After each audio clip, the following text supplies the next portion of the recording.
그날 밤 잠을 자려고 방문을 닫았을 때였습니다. 거실에서 소리가 들렸어요. 아들과 며느리 목소리였죠. 여보, 우리 진지하게 얘기 좀 해야 할 것 같아. 며느리였어요. 뭔가 심각한 톤이었습니다. 귀를 기울이면 안 되는 거 알았어요. 하지만 멈출 수가 없었죠. 어머니 요양원 보내는 거 진지하게 생각해봐. 우리 둘 다 너무 힘들잖아. 심장이 멎었습니다. 요양원? 그 단어가 귓가에서 울렸어요. 엄마를 요양원에? 그건 좀. 아들이 망설이는 목소리였어요. 거절은 아니었죠. 한 달만 생각해봐. 어머니도 또래 어르신들이랑 계시는 게 더 좋을 수도 있어. 무릎에 힘이 풀렸습니다. 침대 끝에 앉았죠. 68년을 살았어요. 35년을 아들 키우며 살았고 10년을 이 집에서 며느리랑 같이 살았습니다. 근데 지금 요양원 보내자고 하는 거예요. 그날 밤 한숨도 못 잤습니다. 다음 날 아침 아무렇지 않은 척 했습니다. 어머니 진지 드세요. 며느리가 웃으며 상을 차렸어요. 어제 그 목소리로 요양원 얘기하던 사람이 맞나 싶었죠. 고맙다. 밥이 넘어가지 않았어요. 목구멍에 뭔가 걸린 것처럼. 아들은 신문만 보고 있었습니다. 말이 없었죠. 10년 전이었어요. 남편이 세상을 떠나고 아들이 말했었죠. 엄마, 우리랑 같이 살아요. 혼자 계시면 안 돼요. 그때는 고마웠어요. 아들이 효자라고 생각했죠. 근데 지금 생각해보면 며느리는 어떤 표정이었을까요? 처음 1년은 괜찮았어요. 아침마다 밥 챙겨주고 손주들 돌봐주고 며느리가 직장 다니니까 제가 집안일을 다 했죠. 어머니 덕분에 살아요. 정말 감사해요. 그렇게 말하더라고요. 진심처럼 들렸어요. 근데 3년쯤 지나니까 달라지기 시작했습니다. 어머니, 요즘 애들 교육은 이렇게 하면 안 돼요. 손주를 훈육하면 끼어들었죠. 제 방식은 구식이라고. 어머니, 집안일은 제가 할게요. 쉬세요. 말은 그렇게 하는데 표정이 달랐습니다. 이것도 제대로 못하시네 하는 눈빛. 허리가 아파서 정형외과를 갔어요. 어머니, 병원비 많이 나왔어요? 물어보더라고요. 걱정이 아니라 부담스럽다는 투로. 아니, 괜찮아. 내 돈으로 냈어. 어머니 통장에 얼마나 있으세요? 그때 알았습니다. 아, 이 사람이 궁금한 건 내 건강이 아니라 내 통장이구나. 7년 차 무릎 수술을 했어요. 거동이 불편해졌죠. 어머니, 밤에 화장실 가시느라 저희까지 깨요. 어머니 방에서 냄새 나요. 환기 좀 시켜주세요. 약값이 한 달에 얼마예요? 생각보다 많이 나가네요. 한마디 한마디가 칼이었습니다. 9년 차 치매 초기 진단을 받았어요. 어머니, 가스레인지 켜놓고 깜빡하시면 큰일 나요. 이제 주방 출입 좀 자제해 주세요. 어머니, 또 같은 말씀하세요. 아까 말씀드렸잖아요. 어머니, 약 드셨어요? 아까 드셨는데 또 드시려고 하세요. 그리고 10년 차 어젯밤 요양원 보내자는 말을 들었습니다. 며칠이 지났어요. 아들이 조심스럽게 말을 꺼냈습니다. 엄마, 우리 얘기 좀 해야 할 것 같아요. 알고 있었죠. 무슨 얘기인지, 무슨 얘기? 모른 척 했어요. 들었다고 말할 수 없었거든요.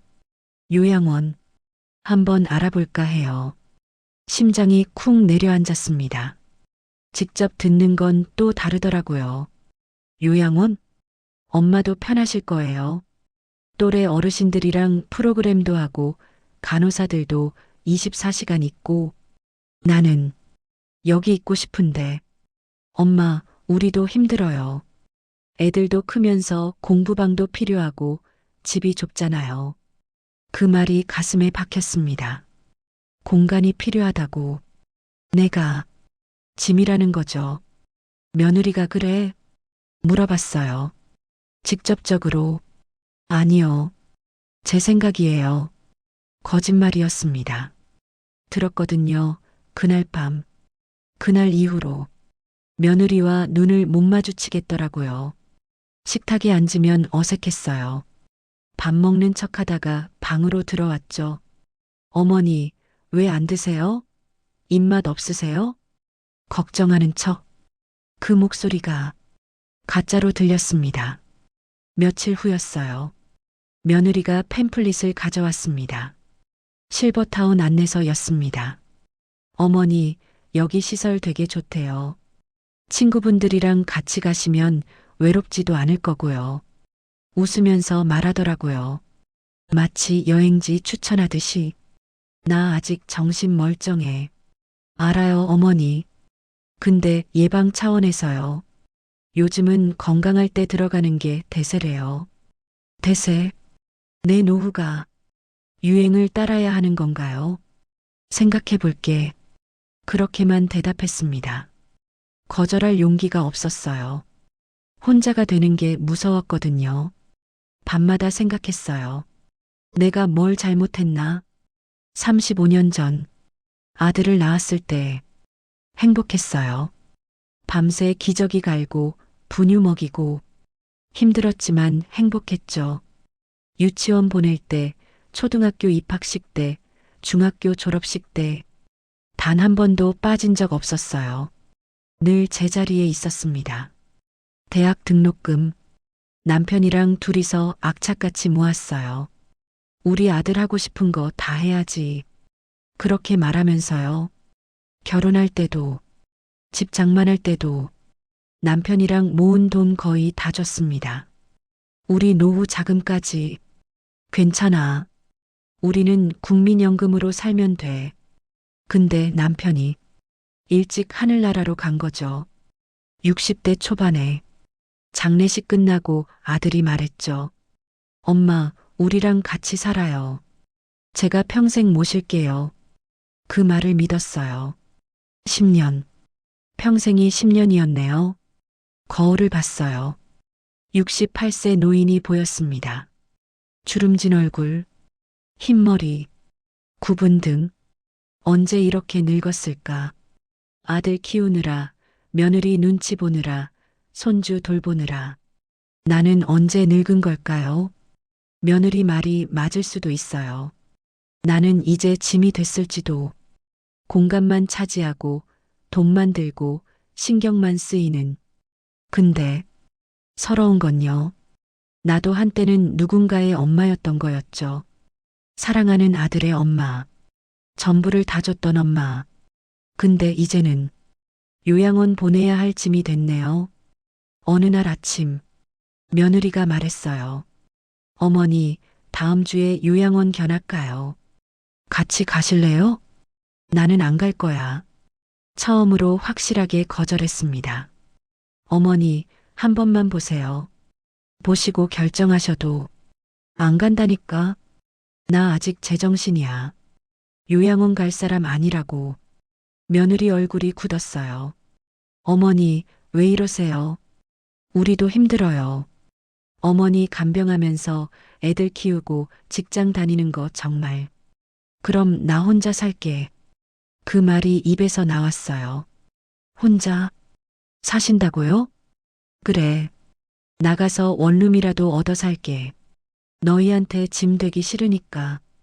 아들이 당황한 표정으로 방에서 나왔습니다.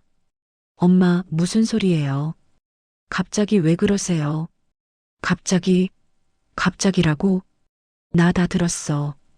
그날 밤, 요양원 보내자고 얘기하는 거. 며느리 얼굴이 하얗게 질렸어요. 어머니, 그건 됐어. 이 집 내 돈으로 산 거야. 아들 결혼할 때 내가 5천만 원 보탰어. 10년 동안 집안일 다 했어. 청소, 빨래, 요리. 손주들 봐주고. 근데 내가 아프니까 이제 필요 없으니까 버리는 거지. 어머니, 버린다는 게. 며느리가 말을 시작했지만 제가 손을 들었습니다. 더 이상 듣고 싶지 않았어요. 방으로 들어가서 문을 잠갔어요. 밖에서 아들이 문을 두드렸죠. 엄마, 문 열어요. 얘기해요. 대답하지 않았습니다. 그날 이후 집안이 얼어붙었습니다. 며느리는 나한테 말을 안 걸었어요. 아들도 어색해했죠. 손주들만 모르고 할머니 하면서 안기더라고요. 그게 제일 힘들었어요. 일주일쯤 지났을 때 아들이 방에 들어왔습니다. 엄마, 미안해요. 아들이 고개를 숙였어요. 엄마가 평생 나한테 해준 거 다 알아요. 근데 우리도 힘들어요. 진짜로. 나도 알아요. 며느리가 직장 다니면서 집안일하고 애들 키우고 힘들겠죠. 거기에 노인 하나 더 있으면 더 힘들겠죠. 나갈게. 원룸 알아봐줘. 엄마, 됐어. 내가 나가는 게 나아. 근데 진짜 나갈 수 있을까요? 68세. 기초연금 30만 원. 통장에 남은 돈 1,000만 원. 이걸로 얼마나 살 수 있을까요? 며칠 후 며느리가 조용히 말했어요. 어머니, 제가 너무 앞서갔어요. 어머니 마음도 모르고 사과였어요. 진심인지는 모르겠지만 우리가 더 잘할게요. 한 번만 더 말끝을 흐렸어요. 기회를 달라는 거겠죠. 한 번 더. 그게 뭘까요? 몇 년일까요? 1년? 2년? 아니면 내가 더 아플 때까지? 결국엔 요양원 가게 되는 거 아닐까요? 68년을 살았습니다. 35년을 아들 키웠고 10년을 며느리랑 살았어요. 근데 지금 갈 곳이 없네요. 아들 집에선 짐이고 혼자 살기엔 돈이 없고 요양원은 가기 싫습니다. 당신이 이런 선택을 해야 한다면 어떻게 하실 건가요? 댓글로 당신의 생각을 들려주세요. 며느리의 입장도 어머니의 마음도 모두 이해가 되시나요? 이런 현실적인 이야기들 계속 보고 싶으시다면 구독과 좋아요 부탁드립니다. 당신의 클릭 하나가 더 많은 분들과 이 이야기를 나눌 수 있게 합니다. 감사합니다.